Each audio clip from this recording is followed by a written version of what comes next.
भागलपुर में पुलिस विभाग अब आधुनिक तकनीक की ओर बड़ा कदम बढ़ाते हुए पेपरलेस सिस्टम की शुरुआत करने जा रही है। इसी को लेकर समीक्षा भवन सभागार में गुरुवार को एक विशेष प्रशिक्षण कार्यक्रम आयोजित किया गया, जिसमें पटना सीआईडी विभाग से आए प्रशिक्षक ने पुलिस अधिकारियों और कर्मियों को ई ऑफिस प्रणाली का प्रशिक्षण दिया। प्रशिक्षण सत्र में cyber DSP Kanishk Srivastava, city DSP Ajay Chaudhary, विभिन्न एसडीपीओ, पुलिस निरीक्षक और अवर निरीक्षक शामिल हुए। प्रशिक्षक ने प्रोजेक्टर के माध्यम से ई ऑफिस के उपयोग, फाइल संचालन, दस्तावेज भेजने और प्राप्त करने की प्रक्रिया की विस्तार से जानकारी दी। साइबर डीएसपी कनिष्क श्रीवास्तव ने बताया कि पहले पुलिस विभाग में दस्तावेज डाक के माध्यम से भेजे जाते थे, जिस कारण समय लगता था, लेकिन अब ई ऑफिस प्रणाली लागू होने से सभी पत्राचार मेल के जरिए भेजे जाएंगे, जिससे कार्य प्रक्रिया तेज होगी और पारदर्शिता भी बढ़ेगी। उन्होंने ये भी कहा कि जल्द ही विभाग के सभी कार्यालयों को पेपरलेस कर दिया जाएगा। पेपरलेस सिस्टम के लागू होने से पुलिस विभाग में कामकाज और अधिक सुव्यवस्थित, सुरक्षित और समयबद्ध हो सकेगा। ऑफिस की ट्रेनिंग दी जा रही है। पेपरलेस अभी सारा काम होगा, तो जो भी अभी हम लोग डाक वगैरह आती है और जाती है, तो उसमें हम लोग अब पेपरलेस करेंगे और जो भी चीजें होंगी वो ई ऑफिस होगी, है ना। इलेक्ट्रॉनिकली हम लोग सारा मेल हुआ तो भेजते ही हैं, और जितनी भी डाक वगैरह हैं वो हम लोग अब ई ऑफिस के माध्यम से ही भेजा जाएगा। सारे भी जितने भी ऑफिस हैं, जितने भी एसडीपीओ कार्यालय हैं, सभी जगहों पर इस तरीके से ही कार्य किया जाएगा। उसी के ऊपर एक ट्रेनिंग का आयोजन किया गया है। पटना सीआईडी की तरफ से एक प्रशिक्षण देने के लिए एक व्यक्ति आए हैं, और सारे जिले के जितने भी ऑफिसेज हैं उसमें जो भी पदाधिकारी और जो कर्मी काम करते हैं उन्हें प्रशिक्षण दिया जा रहा है। बहुत ही जल्द हम लोग ऑनबोर्ड होंगे ई ऑफिस पर। भागलपुर के जोगसर थाना क्षेत्र के कचहरी चौक के समीप दिन दहाड़े सूखे नशे में चूर एक नवयुवक के द्वारा स्कूटी मोटरसाइकिल चुराने का प्रयास किया गया। समय रहते स्कूटी मालिक को जब इसकी भनक लगी, तब उसने स्कूटी को धक्का देकर ले जा रहे चोर को रंगे हाथ धर दबोचा। उसी वक्त उस रास्ते से जा रहे ट्रैफिक डीएसपी संजय कुमार मौके पर पहुंचे और स्थानीय थाना पुलिस को घटनास्थल पर बुलाकर स्कूटी चोर को पुलिस के हवाले कर दिया। घटना के बाबत स्कूटी मालिक नीतीश कुमार ने बताया कि वह दवाई लेने मेडिकल दुकान पर आया था। इसी दौरान वह दवाई खाने लगा। इसी दौरान स्कूटी चोर उसकी स्कूटी को धक्का देते हुए चोरी कर ले जाने का प्रयास करते दिखा, जिसे समय रहते पकड़ लिया गया। स्कूटी लगाए थे, इसके बाद जस्ट दवाई खा ही रहे थे, इसी बीच में देखे कि चोर मेरा स्कूटी लेके धक्का के जा रहा था। तो हमने सोचा कि हो सकता है कि बच्चा है, खेल रहा होगा, या फिर बच्चा क्या है, 14-15 साल का उम्र का है। तो फिर मैंने पीछे से पकड़ा उसको, वो लेके काफी दूर तक स्कूटी चला गया। उसके बाद मैंने पकड़ा, तब तक में एसपी साहब आ गए। हाँ, तो फिर आगे की कार्रवाई आप जान ही रहे। क्या नाम हुआ, कहाँ घर हुआ आपका? मेरा नीतीश कुमार नाम हुआ, तिलकामांझी मेरा घर। भागलपुर में अवैध निर्माण और फुटपाथों पर कब्जा करने वालों के खिलाफ इस बार पहले से अधिक प्रभावी कार्रवाई हो रही है। ट्रैफिक डीएसपी संजय कुमार ने बताया कि अतिक्रमणकारियों को पहले अल्टीमेटम दिया जा रहा है, फिर कड़ी कार्रवाई की जाएगी। बता दें कि अतिक्रमण हटाने के लिए शहरी क्षेत्र में व्यापक अभियान चलाया जा रहा है। साथ ही जगह जगह माइकिंग कर दुकानदारों, फुटपाथ विक्रेताओं और वाहन चालकों से स्वयं अतिक्रमण हटाने की अपील की जा रही है। प्रशासन ने स्पष्ट चेतावनी दी है कि समय रहते अतिक्रमण नहीं हटाने पर सामान जब्त किए जाएंगे और भारी जुर्माना वसूला जाएगा। टीम ने तिलकामांझी थाना क्षेत्र के हटिया रोड, कृषि भवन के सामने, घंटाघर चौक, पटल बाबू रोड, डिक्शन मोड़, लोहिया पुल के नीचे एवं एमपी द्विवेदी रोड में दल बल के साथ महाअभियान चलाया। यातायात DSP Sanjay Kumar, city manager Asgar Ali, अतिक्रमण शाखा प्रभारी जयप्रकाश यादव और स्थानीय थाना की पुलिस ने संयुक्त रूप से कार्रवाई करते हुए कई दुकानदारों को भारी जुर्माना लगाया। बीच बाजार में जहां तहां वाहन पार्क करने वालों पर कार्रवाई करते हुए ट्रैफिक पुलिस ने आधा दर्जन से अधिक चालान काटा। यातायात डीएसपी संजय कुमार ने कहा कि लोहिया पुल के नीचे और तिलकामांझी चौक पर पुलिस पिकेट का निर्माण नगर निगम के सहयोग से किया जाएगा। साथ ही उन्होंने बताया कि शहर में जहां से अतिक्रमण हटाया जा रहा है, वहां दोबारा अतिक्रमण न हो, इसकी जिम्मेदारी संबंधित थाना की होगी। आपके शहर में अतिक्रमण के खिलाफ प्रशासन के द्वारा बराबर अभियान चलाया जा रहा है, और हम लोग का एक ही प्रयास है, जिस जगह हम लोग अतिक्रमण मुक्त करा रहे हैं उसका दोबारा विजिट करके जो भी 10% 20% लोग दोबारा लगा रहे हैं, हम उसको आर्थिक दंड एवं हिदायत फिर दे रहे हैं।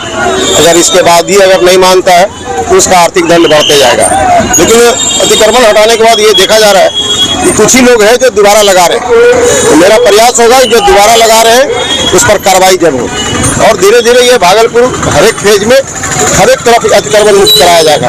इसके बाद प्रशासन अपने उस हिसाब से चलेंगे, लोकल थाना की जिम्मेवारी होगी कि फिर दोबारा न लगावे, क्योंकि बार बार विजिट करने से ही, क्योंकि लंबे दिन से लोग अतिक्रमित किए हुए हैं, इसलिए उनको थोड़ा सा कष्ट होगा। धीरे धीरे लोहिया पुल के नीचे क्या बनाने की योजना है? लोहिया पुल के नीचे जो वनवे रास्ता है, स्टेशन से जो लोहिया पुल के नीचे से डिक्सन मोड़ जाना है, उसको चालू कराना है। और प्लस लोहिया पुल के नीचे जो चौमुहाने हैं, उस जगह पर एक पुलिस पिकेट बने, जहां पर पुलिस रहे जो इस रोड को देखे और चालू रखे। क्या MBI चलान वगैरह भी कटेगा? इधर MBI का भी टीम वाइज आपके पूरे जिला में टीम वाइज कस के चलान कट रहा है। अब उसका अगला फेज होगा, जो टोटे वगैरह जो नाजायज चल रहे हैं उस पर भी कार्रवाई होगा और वो फाइन भरेंगे। इसलिए MBI का भी सभी जगह बड़ी वाहन, मालवाहक वाहन सब जगह चल रहा है। अब वो शहर में जो नाजायज तरीके से गाड़ी चल रही है उस पर भी कार्रवाई होगी। भागलपुर लॉन टेनिस एसोसिएशन के द्वारा आज एक प्रेस वार्ता का आयोजन सैंडिस कंपाउंड के स्टेशन क्लब में किया गया। इस दौरान भागलपुर लॉन टेनिस एसोसिएशन के अधिकारियों ने शहर में टेनिस को बढ़ावा देने के उद्देश्य से 11 से 14 दिसंबर तक बड़े कार्यक्रम की घोषणा की है।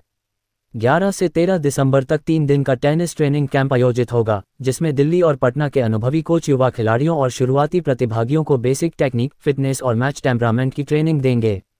14 दिसंबर को डिस्ट्रिक्ट लेवल टेनिस टूर्नामेंट आयोजित किया जाएगा, जिसमें विभिन्न आयु वर्ग के खिलाड़ी हिस्सा लेंगे। विजेताओं को भागलपुर लॉन टेनिस एसोसिएशन की ओर से मेडल और सर्टिफिकेट दिए जाएंगे।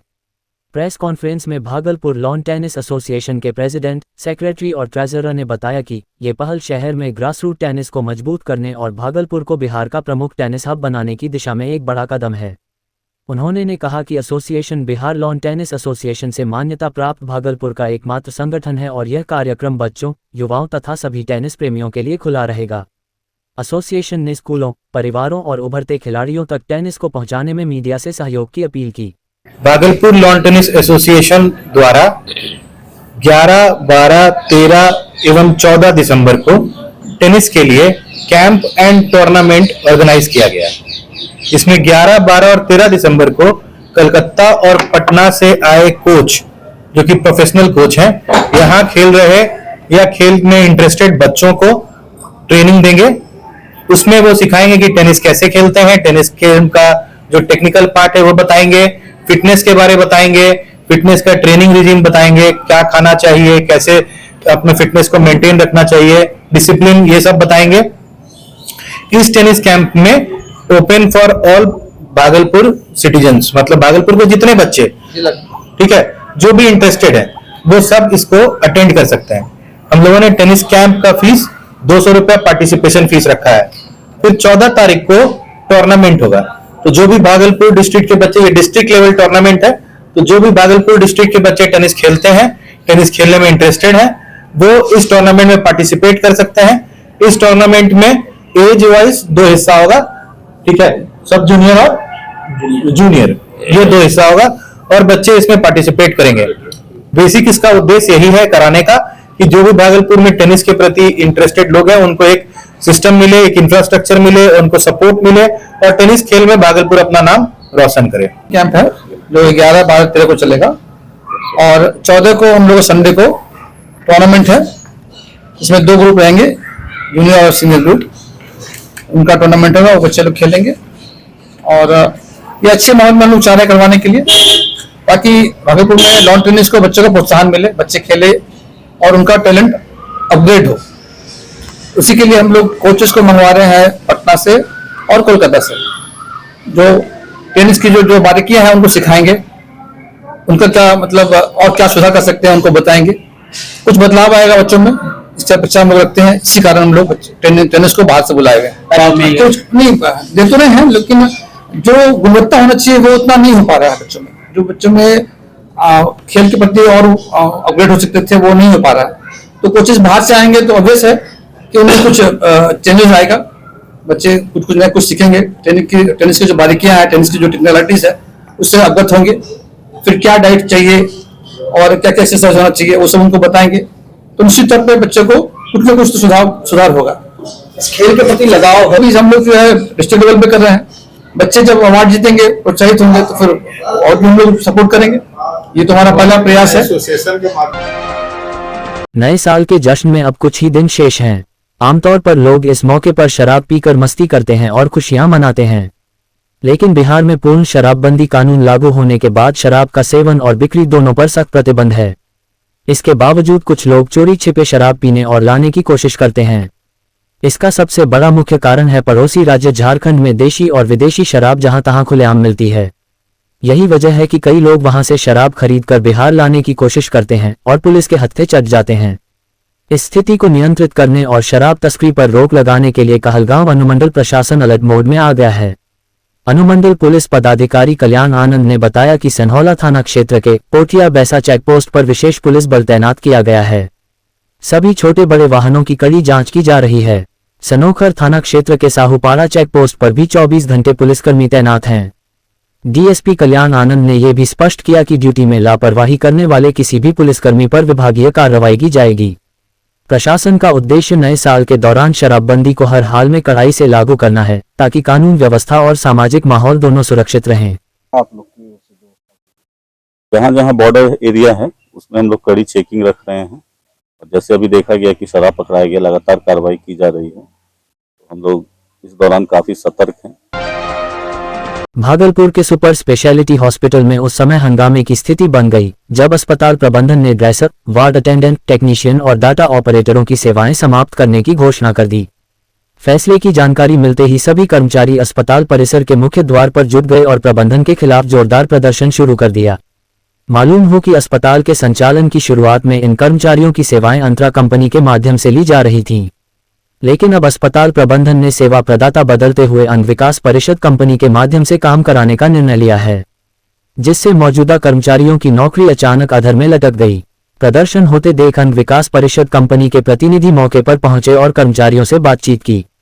कंपनी की ओर से आश्वासन दिया गया कि सुपर स्पेशलिटी हॉस्पिटल में कार्यरत 61 सभी कर्मचारियों को काम पर रखा जाएगा। साथ ही यह भी कहा गया कि इस संबंध में हॉस्पिटल के नोडल पदाधिकारी से चर्चा कर उचित निर्णय लिया जाएगा। कंपनी के आश्वासन के बाद कर्मचारियों में थोड़ी राहत दिखी। हंगामा नहीं हो रहा है, ये लोग हंगामा नहीं कर रहे हैं। हंगामा करने का तो हंगामा नहीं कर रहे हैं, ये लोग अपना पक्ष रख रहे हैं। ये हम लोग सर 4 महीने से खट रहे हैं, हम लोग को रखा जाए। एक्चुअली टेंडर हुआ था अंग विकास को, तो टेंडर अंग विकास को मिलना चाहिए था, लेकिन हॉस्पिटल प्रबंधन के तो जो कर्मचारी लोग बड़ा बाबू सब है ना, उनके ब्लड डिसीजन में चलते सुपरिटेंडेंट साहब नया थे, वो अंतरा वाले को काम उनको चला दिया। एक्चुअली पेपर पर अंग विकास को ही मिलना था। 4 महीना अंग विकास वेट किया, कोर्ट गए, कमिश्नर साहब के पास गए, हम लोग का डिसीजन हुआ कि आप लोगों को ही करना है काम, 61 को रखना है।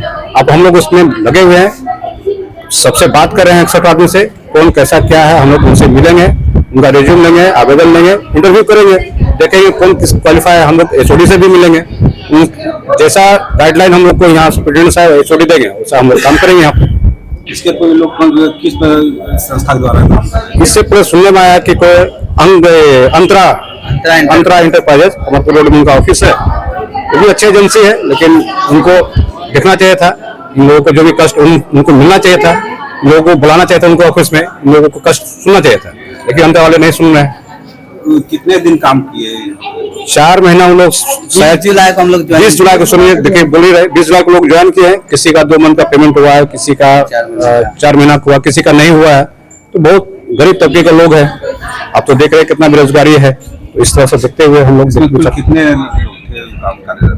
61 लोग हैं। 71 लोग काम कर रहे थे। एक्चुअली 71 नहीं, 61 का ही है हम लोगों के पास है। हम लोगों को लिखित में सुपरिटेंडेंट साहब की तरफ से 61 का ही है। हमें जॉब के मामले पे आए हैं, जैसे हमें एक दिन में ऐसे निकाल दिया गया। पहले हम अंतरा इंटरप्राइजेस में काम करते थे, फिर अचानक से हमें 1 तारीख को नोटिस मिला कि आप कल से जॉब पे नहीं आना है। अभी सब हम लोग जॉब छोड़ के 4 महीने से यहाँ वर्क कर रहे हैं। 2 मंथ की सैलरी मिली है, 2 मंथ की सैलरी नहीं मिली है, और बाकी 10 लोगों को तो 4 मंथ की सैलरी मिली भी नहीं है। तो अब बताया जा रहा है कि कोर्ट में अभी मामला चल रहा है, तब अंग विकास आ रहे हैं। तो सर ने कहा है कि अब 5 लोगों का समूह बनाया जाए, उसके बाद जो आगे की बातचीत होगी वो मिलकर डिसाइड किया जाए, सबको सहयोग मिलेगा। तो इस कंपनी के द्वारा जो बातचीत हो रही है तो उससे आप खुश हैं? हाँ, अभी डिसाइड हुआ है, अभी 5 लोगों का हुआ है कि 5 लोग मिलके अभी डिसाइड करेंगे आगे कि क्या होना है।